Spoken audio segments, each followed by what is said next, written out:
Gusto ko po munang ipamidbid ang samuyang opisina. Sige po.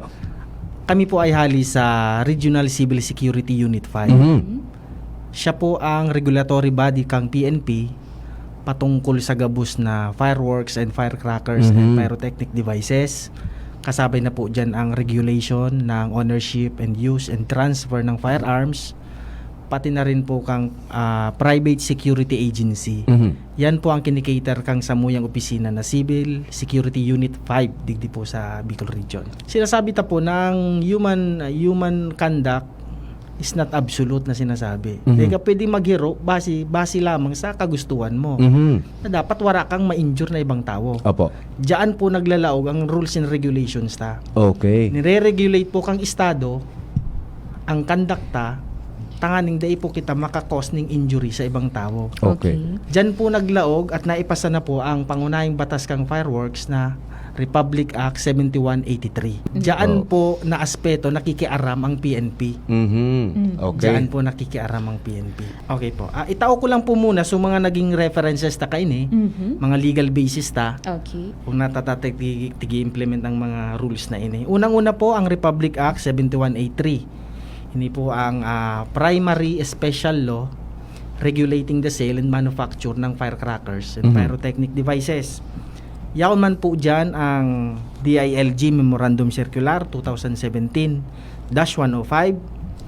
Yaon man po dyan ang Bureau of Customs Memorandum 2016-12-013. Yaon pa po dyan ang Joint Memorandum Circular number 1 Series of 2014. Yaon pa po dyan ang Memorandum Order number 31 asin ang Executive Order number 28. Gabus po ini pertain sa regulation and use ng firecrackers. Inuton ko po muna. Mataram po kita, ano ang mga po pwedeng ipabakal? Okay. Base po duman sa Republic Act 7183, may mga nirelista po sindang pangaran na mga bawal ipabakal sa publiko. Iyo po ini ang Lolo Thunder, Atomic Bomb, Giant Whistle Bomb, Super Lolo, Large Bawang, Watusi, Piccolo, Plapla, Mother Rockets, Large Judas Belt, Goodbye Philippines, Boga, asin inapod din ng Bin Laden.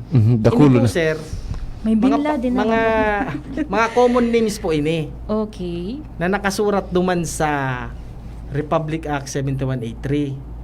Kaso baga sabi ni Ma'am Jenny baga minsan, mamadunong man ngayang ibang Pinoy. Tigre-rebrand lang ini. Rebrand din pa ini. Yes po. Pwede ka na kayo ninindang rasunan na, sir. Di man ngayon nakasurat niyan duman sa batas ining paninda ko ini nga ang Lolo Thunder. Pangaranan ko na lang ngayon yung Apo Thunder na sana. Pero may pangontra po kita dyan. Sige po. Okay. Igwa pong sarong provision ang 7183 na ang sabi ng powder content, explosive powder content kang paninda mo, dai ka maglalagpas sa 0.2 grams or 1 or 1/3 teaspoon na pulbura. Padagos ko lang po, sir. Apo, go ahead Igwa po, sir. po sa tuyang mga pinagbabawal na paputok, igwa man pong mga pwede sa nang ipabakal. Yon. Okay. Ipo ini ang mga baby rocket, small bawang, small triangulo, paper cups, Judas belt, tapos mga lucis, fountain, Roman candle, trumpilyo, whistle device, butterfly. Iyo po ito ang mga pwede talang ipabakal. Ngunya mahapot ang tao. Sir, paano man niya maaraman kung allowable ba? So tiga-tinda kang sarong para tinda na yung paputok. Opo. May tinaupong guidelines ang Republic Act 7183. Itaw ko na lang po sa general na guidelines, di ko na po i-go into Okay. details. Opo. Ang sabi digdi, nabanggit ko na kasubago, na pagka ang explosive content niya ay more than 0.2 grams or 1/3 teaspoon, bawal siya. Kapag ang fuse mag-burn in less than 3 seconds or more than 6 seconds, bawal siya. To, Meet siya po yan. meet siya. So dapat nasa 5 seconds lang siya bago mag-explode, bago Okay. mag-burn so fuse.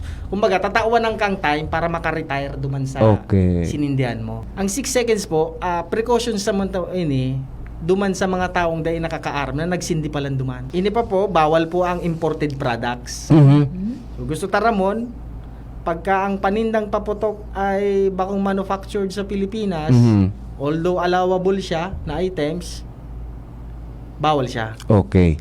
Ang purpose po kang pagbabawal kang imported na paputok is protectionan man sa mga local industry kang kang fireworks manufacturer digdi sa Pilipinas. Okay, May bawal. purpose kani.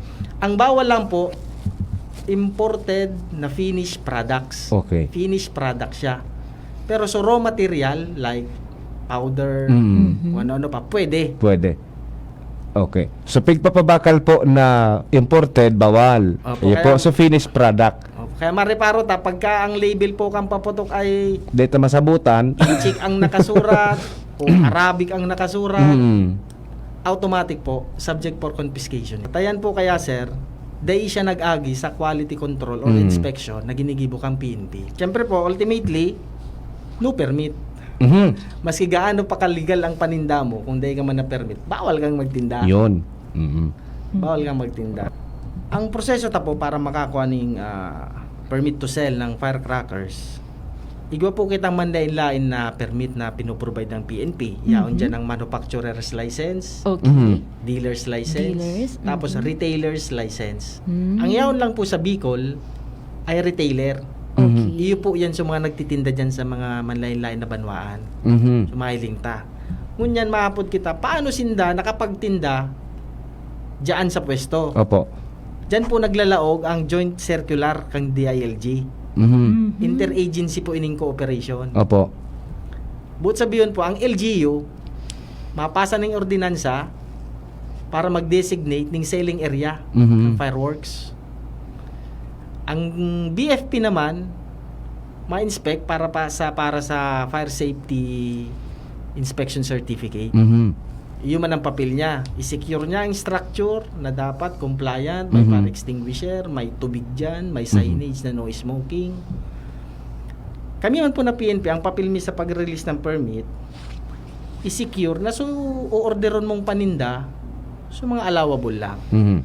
So paano ta po kita makakuha ng permit to sell? Inot po, nagkakaigwa po kita ng inapod na fire safety seminar. Yearly po yan, digdi sa Bicol, twice na pong ginigi po yan or thrice pa. Digdi po sa Ligaspi yan, kalimitan. Pag nakasecure po kita ng certificate, ma-apply po kita ng special permit sa LGU na kung saan mo yamong magtinda. Pangatlo po, ma-secure ka naman ng fire safety inspection sa BFP. DFP. Tapos po, authorization letter na su manufacturer, na su dealer, ino-authorize ka niya na itinda mo sa produkto niya. Although may permit ka, kung bago ka man autorisado kang dealer or manufacturer na magtinda, di ka pwede magtinda. So, iyan po ang basic na apat na requirements bago ka mag-apply sa MUYA. May memorandum, may executive order po na inapod kita. So, executive order number 28. Opo. Pinerman po yan ni former President Rodrigo Duterte. Dinidirect niya po ang gabos na LGU na mag-designate ng community fireworks display. Okay. Duwa ang role kang LGU digde.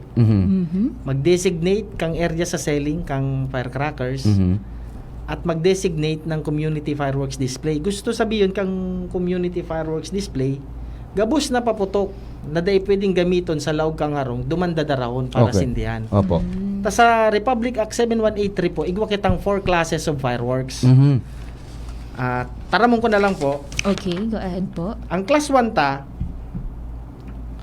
ini po ang mga fireworks o firecrackers na pwede sa laog kang building. So ano ang basyan ta kung paano ta maaraman na class 1? Kung pag sinindihan mo siya, dai mai-injure so tao within 1 meter. Within 1 meter na distansya duman sa firecrackers na tigsindahan mo, di ako ma-injure. Ma-injury. Opo. Class 1 yan. Class 1. Pag class 2, ginagamit siya sa outdoor or relatively confined area. Tapos, hindi siya makaka-cause ng injury sa tao within 5 meters man. Tapos, kung sa class 2 man ang gamit mo is sparklers or lucis, so, dropping na hot stags baga, sugarubaga. Opo. Pag natalduan ka, dahil ka ma-injure. Okay. Class 2 yan siya. Pag class 3 po, outdoor siya ginagamit, tapos di siya makaka-injure 25 meters, Mhm. hali duman sa pagsindigang paputok. Pag class 4 po, bawal na po ini sa public. Na talaga ano po ini, yun na po ini, so pyrotechnic na highly technical. Mm. So fireworks po baga. Opo. Tagabus po na fireworks display, may permit pa po yan hali sa muya. Maidagdag ko lang po. Ang pagtinda po ng paputok nationwide, simultaneous po yan. Sabay-sabay lang po sindang ma-start. Oh, Mm. ay, Sabay-sabay man sindang matapos. Oh. Ang date po Petsa kang dapat. start na pwedeng magtinda-sinda is 16. Matatapos siya 12 midnight ng December 31. Okay. Paglampas po ng New Year, dapat wala na pong nagtitindang paputok. Okay po, reminders, number 1, bawal pong ipabakal or magsugo ng below 18 years old na mabakal ng paputok. Okay. Bawal na bawal po. Opo. Number 2, siguraduhin ta po na duman lang kita sa designated na selling area kang fireworks magbakal. Mhm. Ayan po, nag-agi yan sa tamang proseso. Okay. Ang mga paninda ka ayan, mga tultul, nag-agi sa tultul man na inspeksyon. Mhm. Pangatlo po, natatabangan ta pasinda. Okay. Kumpara ka itong mga matinda lang sa gilid-gilid, nagkakaigwa garo so unfair na competition.